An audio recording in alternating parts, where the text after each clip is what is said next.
오늘 제가 이제 새벽 기도를 마치고 7시에 여전히 집에 나서서 신발을 갈아 신고 산을 걸었습니다. 여러분, 오늘이 부산에 122년 기상 관측 처음으로 부산에 오늘 기온이 몇 도인 줄 아십니까? 기상 관측을 한 지가 대한민국이 122년이 되었다고 합니다. 122년 기상 관측 처음으로 부산이 오늘 기온이 39.5도를 찍었습니다. 39.5도. 저도 이제 오늘 더운데 이렇게 올라갔는데 진짜 메마른 사막의 광야에서 가는 느낌이 들 정도로 땀이 정말 비오듯이 왔습니다. 저 산에 이렇게 언덕에 맨 꼭대기 올라갔는데 한 40분 걸렸는데요.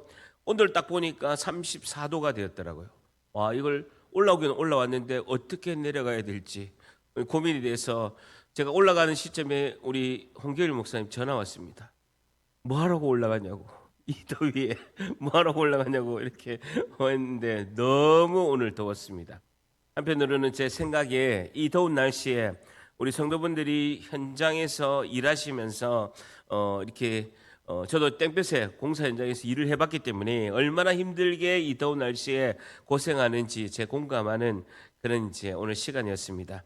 제가 어제 이제 설린병원에 이제 우리 집사님 신방을 했는데, 집사님이 식당을 이렇게 운영하시면서 열심히 일하다가 집사님 집에서 이제 화장실에서 넘어져서 문에 이제 다리가 이제 찢어져서 병원에 이제 2주간 이제 입원하는 그런 이제 좀 다치셔가지고 신방을 가서 있었는데, 집사님께서 저에게 이렇게 질문했습니다. 목사님, 인생에 왜 이렇게 사고가 많습니까?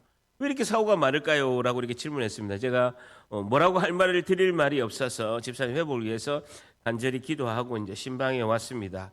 여러분, 우리는 매년 지금 어려운 시기를 다 통과하고 있습니다. 오늘 출애굽기 15장 말씀은 오늘 우리에게 주님께서 위로와 이 은혜를 주시는 오늘 말씀입니다. 그 말씀을 오늘 이렇게 통해서 우리가 위로받고 하나님 은혜를 받는 시간이 되고, 오늘 출애굽기 15장을 통해서 그런 우리가 할 말을 읽고 굉장히 어려운 가운데 지금 하루하루를 통과하고 있는 우리에게 오늘 출애굽기 15장 말씀을 통해서 오늘의 질문은요, 하나님은 우리를 어떤 길로 인도하실까요? 하나님은 우리를 어떤 길로 인도하실까요에 대한 교훈을 찾고자 합니다. 하나님은 우리를 어떤 길로 인도하실까요에 대한 교훈을 얻고자 합니다. 여러분, 15장 앞에 보게 되면요, 14장 21절 보세요. 앞장에 14장 21절. 우리가 잘 아는 본문인데요. 14장 21절에 보게 되면 모세가 바다 위로, 홍해 바다 위로 손을 내밀매 여호와께서 큰 동풍이 밤새도록 바닷물을 물러가게 하시니 홍해 바다 물이 갈라져서 바다가 마른 땅이 되게 되었습니다.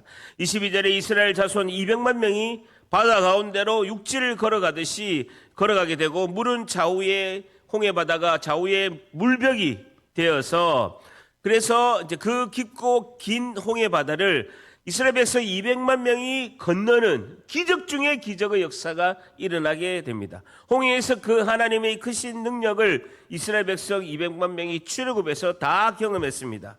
이 장면을 고린도전서 10장 1절에는 우리 조상들이 다 구름 아래 있고 바다를 가운데 지나며, 고린도전서 10장 2절에는 모세에게 속하여 다 구름과 바다에서 세례를 받았다라고 사도 바울은 이 본문을 해석하고 있습니다. 이스라엘 백성들이 구원을 받아서 하나님 앞에서 홍해를 건너면서 다 세례를 받았다라고 사도 바울은 이 장면을 말씀하고 있습니다. 자, 그러면서 14장 23절을 보게 되면요, 애굽 사람들과 바로의 말들, 병거들과 그 마병들이 다 이스라엘 백성들의 뒤를 추적하여 바다 가운데로 들어오게 되었는데, 26절 같이 있습니다. 시작. 여호와께서 모세에게 이르시되 내 손을 바다 위로 내밀어 물이 애굽 사람들과 그들의 병거들과 마병들 위에 다시 흐르게 하라 하시니라는 거죠. 모세가 손을 내미니까 하나님께서 그 병거들과 마병들이 다 애굽의 병사들이 지나가고 있는데 물이 흐르게 된 것이죠. 모세가 손을 바다 위로 내밀매 새벽이 되어 바다 힘이 회복된지라 애굽 사람들이 물을 거슬러 도망가나 여호와께서 애굽 사람들을 바다 가운데서 엎어서 홍해 바다에서 애굽의 병사들이, 그리고 마병들이, 그리고 그 병거와 마병이 전부 다 수장당하는 그런 이제 엄청난 기적이 일어나게 됩니다. 28절에 물이 다시 흘러 병거들과 기병을 덮되 그들의 뒤를 따라 바다에 들어간 바로의 군대, 애굽의 바로의 군대, 이집트의 군사들이 다 덮으니 하나도 남지 않았더라라고 이렇게 말씀하고 있습니다. 그러나 이스라엘 자손들 바다 가운데를 육지로 행하였고 물이 좌우의 벽이 되었더라. 30절 같이 있습니다. 시작. 그날에 여호와께서 이같이 이스라엘을 애굽 사람의 손에 구원하시매 이스라엘이 바다에서 애굽 사람들이 죽어 있는 것을 보았더라. 엄청난 기적을 그들은 홍해 바다를 건너면서 자신들을 쫓아오고 해하려고 하는 이집트의 병사들이 수장돼서 다 죽는 것을 직접 눈으로 보게 되었죠. 자, 15장 1절에 보게 되면요. 이때 모세와 이스라엘 자손들이 이 노래로 여호와께 노래하니 일렀으되 하나님의 영광의 찬양의 노래를 그들이 모세와 미리암이 통해서 같이 이스라엘 자손들이 노래를 부릅니다. 내가 여호와를 찬송하리니 그는 높고 영화로우시며 말과 그 탄자를 바다에 던지셨음이로다 라고 이렇게 말씀하고 있습니다. 이스라엘 백성들은 모세와 미리암을 따라서 소굴을 잡고 춤추며 여호와 하나님을 찬양한 것을 볼 수가 있습니다. 자, 그런데요, 15장 22절 오늘 본문을 봅니다. 모세가 홍해에서 이스라엘을 인도하심에 그들이 나와서 수르 광야의 사막을 지나고 있는데 거기서 사흘 길을 걸었는데 물을 얻지 못한 거예요. 여러분, 굉장히 이곳은 저도 2007년도에 성지순례를 갔었는데 이 이스라엘 백성들이 걸었던 길을 벤츠 큰 버스를 타다가 딱 내려서 한 40-50분을 걸었는데요. 온도가 50도였어요. 50도였는데 숨이 막혀서 죽을 것 같더라고요. 우리는 버스 안에서 물도 많이 먹고 에어컨 타고 오다가 그 한 50분, 40분, 50분 걸었는데도 죽을 듯이 이제 힘든 그런 길을 가다가 3일 동안 사흘길을 걸었는데 물을 얻지 못했다라고 말씀하고 있습니다. 자, 23절 같이 있습니다. 시작. 마라에 이르렀더니 그곳 물이 써서 마시지 못하였으므로 그 이름을 뭐라고요? 마라라 하였더라라는 겁니다. 여러분, 이스라엘 백성들이 찬양의 여운이 가시기도 전에 사흘길을 광야를 걸어도 물을 얻지 못하고 겨우 만나가지고 첫 번째 샘물 우물을 만났는데 그것이 쓴물이었다는 거야. 마라, 고통, 쓰다라는 뜻의 마라를 만나게 된 것이죠. 홍해의 승리 다음에 마라에 쓴물이 있었다라는 것은 우리 하나님의 백성에게도 광야의 인생을 걸어갈 때 쓴물이 우리에게 찾아올 수 있다라는 거예요. 여러분, 하나님은 우리를 어떤 길로 인도할까요? 첫 번째, 광야의 마라의 길이라는 것이죠. 하나님은 우리를 어떤 길로 인도하실까요? 첫 번째는요, 광야의 마라의 길이라. 마라는 쓰다, 괴롭다라는 것입니다. 여러분, 그 사흘길을 걸어도 물을 얻지 못했습니다. 사흘길에 처음 만난 물인데 마라 물이라서 그 물을 마시지 못해요. 제가 한번 성지순례 가보니까요, 베두이 민족이 있고 그 마라에 우물이 있어요. 근데 그 물을 딱 보니까요, 그 물이 그 소금물일 수밖에 없는 거예요. 써서 못 먹는, 짜서 못 먹는 물일 수밖에 없는 이유가 바로 그 우물 앞에 보니까요, 바닷가예요. 바닷가이기 때문에 그 지하수를 그 샘물을 퍼올리면요, 바다에 짠물이 올라올 수밖에 없죠. 사람이 먹지 못하는, 우물이 돼 사람이 먹지 못하는 짠 소금물이라는 겁니다. 우물가 앞에 바로 바닷가가 있었다라는 것입니다. 여러분, 홍해를 건넌 감격 3일밖에 안 됐는데 겨우 발견한 물이 쓴물이었다라는 것입니다. 그것은요, 무엇을 의미합니까? 광야의 마라의 길은 무엇을 의미합니까? 첫째요, 우리가 구원을 받았다고 고난이 없어지지 않는다라는 거예요. 우리가 구원을 받았지만 고난이 없어지지 않는다라는 거예요. 우리가 하나님께서 인도한 첫 번째 길이 광야의 마라의 길이라는 것은 무엇을 의미합니까? 첫째는요, 구원을 받았다고 고난이 없어지지 않는다라는 거예요. 애굽의 종살이를 벗어난 것은요, 이스라엘 백성이 분명히 구원을 받았습니다. 그 구원 이후에 광야의 여정이 계속됩니다. 우리도 마찬가지죠. 교회를 다니고 예수 그리스도로 말미암아 죄와 사망의 권세에서 벗어났지만 우리 인생의 시련이 사라지는 것이 아니다라는 거예요. 우리도 예외 없이 광야의 길, 마라의 물은 우리 앞에 반드시 있게 된다라는 것입니다. 한번 들어보세요. 우리가 전도될 때 어떻게 전도합니까? 예수님 믿고 교회 가면요 행복하다는 거예요. 다 좋은 일이 있고 행복하다, 교회 가자. 지금 몸이 아프지, 돈이 없지, 그리고 되는 일이 없지, 교회 가자. 교회 가면 예수님 만나면 행복해지고 다 잘 된다 라고 우리가 예수님이 제자들에게 유혹의 복음을 하신 것처럼 우리도 유혹의 복음을 하고 전도를 합니다. 여러분, 그렇게 교회 왔는데 다 행복해집니까? 문제가 다 해결되던가요? 여러분, 홍해를 건너는 우리가 교회 와서 세례를 받습니다. 그리고 교회도 안 빠지고 이 더운 날씨에 지금 이 8시 반에 34도 이 더운 날씨 교회도 안 빠지고 예배도 드리고 그리고 내가 할 수 있는 최선의 헌금도 하는데 왜 인생이 똑같냐는 거예요. 여러분, 대학 졸업하고 취직만 하면요 다 되는 줄 알았어. 그래서 열심히 좋은 대 가려고 과외도 하고 없는 돈에 과외도 하고 열심히 대학 가가지고 취직만 되면 내 인생이 다 끝나는 줄 알았어. 취직하니까요 왜 그래 회사 일이 스트레스가 많냐는 거예요. 그렇게 무장 왜 나만 괴롭히냐는 거예요. 너무 힘들어. 여러분, 결혼 시기를 놓쳐가지고 하도 주변에서 결혼하라고 해. 그리고 얼떨결에 모태신앙, 남들이 모태신앙 좋은 사람이라고 해서 결혼을 했어. 매일 속으로 내 인생 왜 이리 꼬이노? 내가 왜 결혼을 했던가? 이런 생각이 너무나 든다라는 거예요. 그 주변에 다른 사람이 결혼한다고 하면요 도시락 싸고 3박 4일 들어눕고 말리고 싶다라는 거예요. 우리 김관현 전도사가 여름 캠프 가가지고 밤에 방으로 불려가가지고 새벽 1시까지 김근아 전도사 결혼 잘 생각해봐라 그런 이야기를 들었다라는 거예요. 어쩌다면 안 돼요. 광야의 말하기를 우리가 구원을 받는다고 해서 고난이 없어지지 않는다라는 거예요. 광야의 말하기를 무엇을 의미하는가? 두 번째는요, 하나님이 친히 이 길을 인도했다는 거예요. 다시요, 하나님께서 친히 이 말하기를 인도하셨다는 거예요. 자, 보세요. 본문은 분명히 그렇게 말씀하고 있습니다. 5장 22절에 모세가 홍해에서 이스라엘을 인도함에 줄쳐보세요. 하나님께 순종하는 종 모세가 홍해에서 백성들을 하나님 뜻 가운데 인도했다라는 것입니다. 분명히 그렇게 말씀하고 있습니다. 백성들이 스스로 찾다가 헤맨 길이 아니라 하나님을 인도하시면서 들어간 길인데 마라의 쓴물의 길이라는 거예요. 여러분, 그 뒤에 이어지는 말씀 25절에 보게 되면요, 모세가 여호와께 부르짖었더니 여호와께서 그에게 한 나무를 가리키시니 그에게 물을 던지니 물이 달게 되었다. 줄쳐보세요. 거기서 여호와께서 그들을 위하여 법도와 율례를 정하시고 따라야 할 말씀을 하나님께서 정하시고 줄쳐보세요. 그들을 시험하실세.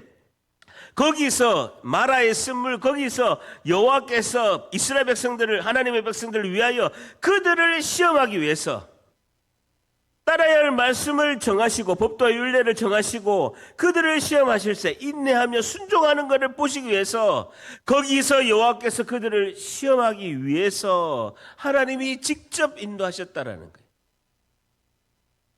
마라의 쓴물은요, 하나님의 그 손에서 인도한 길이라는 것입니다. 하나님이 친히 예배하시고 하나님께서 통과하게 하신 시험의 자리였다라고 이렇게 말씀하고 있습니다.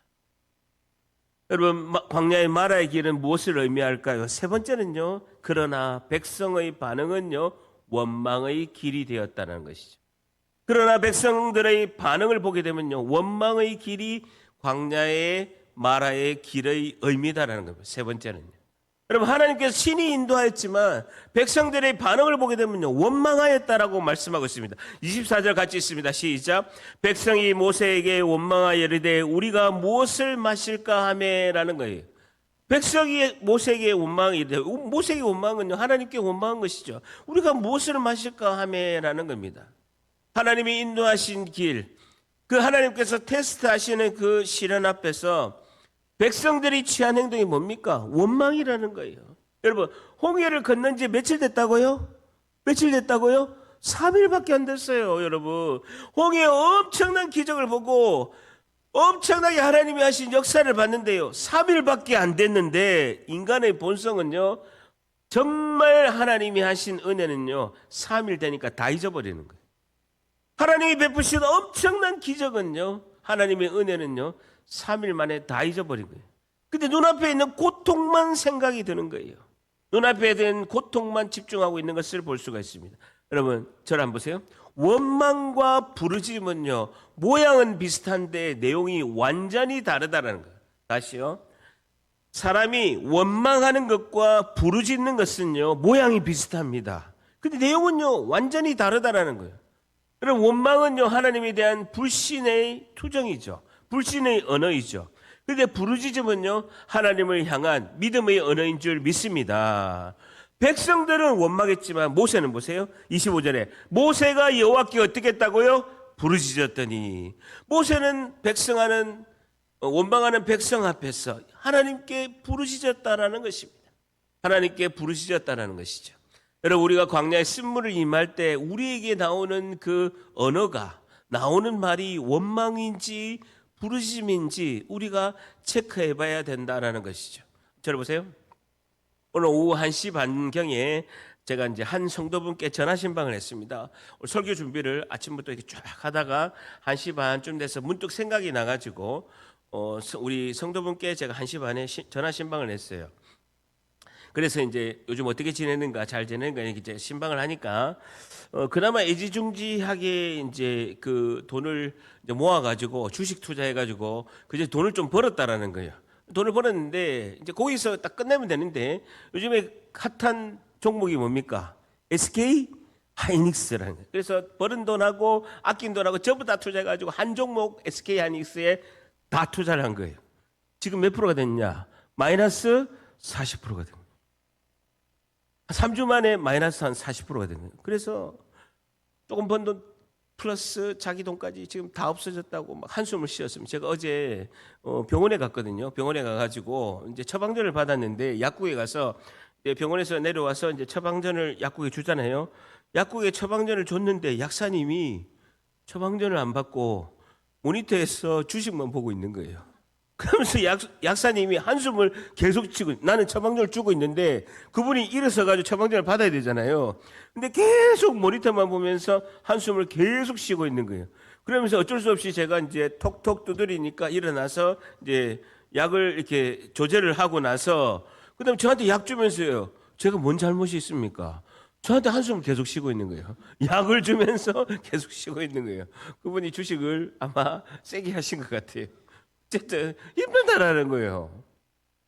왜 이렇게 힘드냐는 거예요. 왜 이렇게 마라의 쓴물이 내 인생에 계속 있냐는 거예요. 조금 벌어서 재테크 해가지고 좀 이렇게 조금 편안하게 살아보겠다 하는데 계속 어려운 일이 계속 있다라는 거예요. 자, 보세요. 25절을 보세요. 모세가 여호와께 부르짖었더니 여호와께서 그에게 줄쳐보세요. 한 나무를 가리키시니, 하나님께서 한 나무를 지정하시니, 그 나무에 뭐 어떤 그 효력이 있는 게 아니에요. 여러분, 나무에 능력이 있는 게 아니라고요. 나무는 아무 능력이 없어요. 근데 하나님께서 그냥 지정을 하신 거예요. 한 나무를 가르치시니 그가 여호와께서 그에게 한 나무를 가르치시니 그가 줄쳐보세요. 그 마라의 물에 던지니 물이 어떻게 됐다고요? 달게 되었다라는 거예요. 거기서 여호와께서 그들을 위하여 법도와 율례를 정하시고 그들을 시험하실세라는 거예요. 나무를 던져서라도 물이 달게 하시는 하나님의 은혜를 베풀어 주신다는 거예요. 하나님은 그 쓴물을 그대로 두지 않으시고 나무를 던져서라도 하나님께서 달게 하시는 분이 하나님이시다라는 겁니다. 25절에 하반절에 보게 되면 여호와께서 그에게 한 나무를 가르치시니 그가 물에 던지니 물이 어떻게 됐다고요? 달게 되었다는 거예요. 그 바다에 그 소금물, 짠물이 어떻게 됐다고요? 제주 삼다수가 되었다는 거예요. 프랑스 에비앙이 됐다는 거예요. 아무도 반응을 안 하시네. 괜히 이야기는. 나무로 말미암아 쓴물이 어떻게 됐다고요? 단물이 되었다는 거예요. 25절에 모세가 여호와께 부르짖었더니 여호와께서 그에게 한 나무를 가리켜 보셨고 모세가 그것을 물에 던지니 달게 되었다는 거예요. 저주받은 인생, 쓴 인생, 우리의 인생을 예수 그리스도의 십자가로 말미암아 은혜와 생명으로 우리도 바뀌게 된 줄 믿습니다. 여러분 잘 생각해 보세요. 나무가 물에 던져졌다는 것은 물이 스스로 달아진 게 아니라 나무가 던져짐으로 말미암아 물이 달아졌다는 것이죠. 백성들의 어떤 행위나 노력으로 물이 달게 된 게 아니다라는 거예요. 하나님은 모세에게 나무를 보이셨고 모세가 그것을 던졌고 그 물을 바다의 짠물을 달게 200만 명이 먹게 하신 것은요, 하나님께서 하신 줄 믿습니다. 이것이 은혜고 이것이 하나님의 구원의 역사다라는 것이죠. 자, 그래서 15장 26절에 보게 되면 이르시되 너희가 너희 하나님 나 여호와의 말을 들어 순종하고 내가 보기에 의를 행하며 내 계명에 귀를 기울이고 내 모든 규례를 지키면, 보세요. 내가 애굽 사람에게 내린 모든 질병 중에 하나도 너희에게 내리지 아니하느니 나는 너희를 어떻게 해요? 치료하는 여호와입니다라는 것입니다. 하나님은 이 사건 직후에 하나님 자신을 여호와 라파, 너희를 치료하는 여호와라고 하나님은 말씀하고 계신다라는 겁니다. 단지 육체의 질병만 다스리겠다는 그 약속에 그치지 않고 모든 질병 중 하나도 너에게 내리지 아니하게 하시겠다라고 말씀하고 있습니다. 마치 이사야서 53장 4절에서 5절, 우리의 슬픔이 예수님께서 징계를 받음으로 우리가 어떻게 된다고요? 평화를 누리고, 예수님이 채찍에 맞음으로 우리가 어떻게 됐다고요? 나음을 받았도다라고 하는 말씀과 같다는 것이죠. 자, 마지막 두 번째, 하나님은 우리를 어떤 길로 인도할까요? 두 번째는 뭐라고요? 엘림의 길이란 거예요. 엘림의 길. 첫 번째는 광야 마라의 길로 하나님이 인도하시고, 두 번째는요, 엘림의 길로 하나님이 인도하신다는 거예요. 여러분 15장 27절 같이 있습니다. 시작. 그들이 엘림에 이르니 거기에 물샘 12과 종려나무 70그루가 있는지라 거기서 그들이 그 곁에 장막을 치니라. 엘림 또 보자. 상수리 나무라는 뜻입니다. 큰 나무를 말씀하고 있습니다. 큰 나무. 엘림이 뭐냐면요, 큰 나무, 상수리 나무를 엘림이라고 하는 것입니다. 여러분, 마라를 지난 자에게 하나님이 주시는 그 축복은 뭐냐면요, 보세요. 물샘이 몇 개나 있다고요? 12개나 있다. 12개. 12개는 뭡니까? 12샘은 뭡니까? 이스라엘 12지파를 다 먹이는 물이 있다라는 거예요. 오아시스가 엘림에 있다라는 것입니다. 그리고 종려나무가 70그루다라는 것입니다. 12지파에게 넉넉하게 줄 그 12샘물이, 넉넉한 샘물이 있고, 하나님께서는 그 70 종려나무 70그루가 있다는 거예요. 7은 완전수 곱하기 열을 하면요 70그루가 있다는 건요, 풍성한 은혜를 주신다라는 거예요. 12지파에게 넉넉한 생물과 주님이 그 마라를 통과한 자에게 하나님이 예비하신 은혜는요 결코 부족함이 없다라는 것입니다. 70그루의 종려나무는요 완전수 7에다가 꽉 찬 수 열을 곱하면요 상징적인 숫자로 그 하나님의 백성에게 베푸시는 풍성함과 그 그늘의 안식을 말씀하고 있다는, 광야의 뜨거운 태양 안에서 그 종려나무의 그 쉼과 회복의 자리를 주님이 허락하신다는 거예요. 백성이 거기 물 곁에 장막을 쳤더라라는 것이죠. 광야 예정 속에서도 우리가 마라의 쓴물에서도 주님은요 우리의 쉼자리를 허락하신다라고 말씀하고 있습니다. 물샘 12과 종려나무 70그루가 있다라고 말씀하고 있고 그 곁에서 장막을 쳤다라는 것입니다. 여러분 보세요. 중요한 거 포인트가 하나 있습니다. 마라에서 엘림까지 제가 직접 가보니까요 10km밖에 안 돼요. 마라에서 엘림까지가 10km밖에 안 됩니다. 마라에서 남쪽으로 10km 가면요 그 지금의 명칭이 와디 구룬델이라는 오아시스가 있어요. 그게 엘림이에요. 여러분 대규모의 그 200만 명이 이동해도 3-4시간이면 가능하다는 거예요. 근데 보세요. 하나님은 그 엘림이라는 와디 구룬델이라는 오아시스의 엄청난 큰 오아시스가 12지파가 다 먹고도 남을 그 물과 모든 사람이 그늘에서 쉴 수 있는 종려나무 70그루가 예비되어 있다라는 거예요. 근데 그 전에 마라의 쓴물을 지나야 올 수 있다라는 거예요. 여러분 제가 너무 안타까운 건요. 하나님께 보세요. 홍해 바다를 건너고 그 하나님께 세례를 받아서 구원의 은혜를 받은 하나님의 백성들이 광야의 3일 와가지고 마라의 쓴물 보고 다 포기하는 거야. 여러분 3시간만 가면 엘림의 그 놀라운 축복이 있는데 그 보이지는 않아. 마라에서는 보이지가 않는다고요. 근데 3시간만 걸으면요 엄청나게 좋은 오아시스가 하나님이 예비되어 있다라는. 여러분 순서가 있어요. 순서가 엘림이 있다가 마라가 있는 게 아니라고요. 마라의 그 은혜를 지나야 통과해야 우리에게 엘림의 축복이 있는 줄 믿습니다. 마라에서 다 넘어지는 거예요. 90%가 넘어져요. 90%가. 원망하다가 다 넘어진다고요. 그럼 누군가는요, 가족 중에 부르짖어야 돼요. 그리고 원망하는 가족이 있을 수가 있어요. 믿음이 연약하니까 원망할 수가 있죠. 근데요, 모세처럼 그 원망할지라도 부르짖는 그 한 사람 때문에 하나님은 엘림을 예비하신 줄 믿습니다. 마라를 지나야 엘림으로 갈 수 있다고요. 여러분, 하나님은요, 이렇게 저렇게 왔다리 갔다리 하신 분이 아니에요. 하나님은요, 구약이나 신약이나 동일한 방법으로 우리를 인도하실 줄 믿습니다. 여러분, 구원의 세례를 받고 광야의 여정을 우리는 인생을 살아가고 있습니다. 여러분, 돈이 많으나 돈이 적으나 우리는 다 광야의 길을 걸어가고 있는 인생이라는 거예요. 근데 우리는요, 마라를 만났을 때 원망하고 실족하고 엘림의 축복을 받지 못하는 경우가 너무나 많다라는 거예요. 담임 목사는요, 엘림이 곧 보이는데, 집사님 3시간만 더 걸어갑시다. 3시간만 더 걸어가면 하나님이 엘림을 주님이 주시는 그 축복을 받을 수 있습니다. 저 손잡고 3시간 가요. 가자고요. 10명이면 9명이 안 간다니까요. 안 간다고요. 그런 거 없다라는 거예요, 엘림이. 엘림이 없다라는 거예요. 근데 하나님은요, 구약이나 신약이나 하나님의 방법은 패턴은요 똑같습니다. 마라를 지나야 우리에게 엘림의 축복이 있는 줄 믿습니다. 그 원리를 하셔야 됩니다. 우리가 마라를 통과할 때 하나님 주시는 그 엘림을 우리가 소망을 가지고 바라보고 그 엘림의 길로 가야 우리가 엘림의 축복을 받는 줄 믿습니다. 여러분, 성도 여러분, 우리가 인생을 살아갈 때 홍해를 건넌 감격이 있고 그리고 골짜기에 그 마라의 쓴물을 우리가 만날 때가 있습니다. 여러분, 사업의 어려움, 건강의 시련, 관계의 아픔, 예기치 못한 슬픔이 우리에게 마라가 올 수가 있다는 거예요.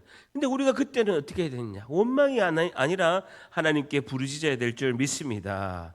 우리의 쓴물을 달게 하는 것은 우리 자신 힘이 아니라 하나님 우리에게 가르쳐 주신 그 나무 예수 그리스도의 십자가, 그걸 붙들 때 저주는 축복으로, 쓴 것은 단 것으로, 절망은 소망으로 바뀌게 하실 줄 믿습니다. 그 구원의 십자가를 통과한 자에게 반드시 하나님은 엘림의 풍성함이 우리 가운데 예비될 줄 믿습니다.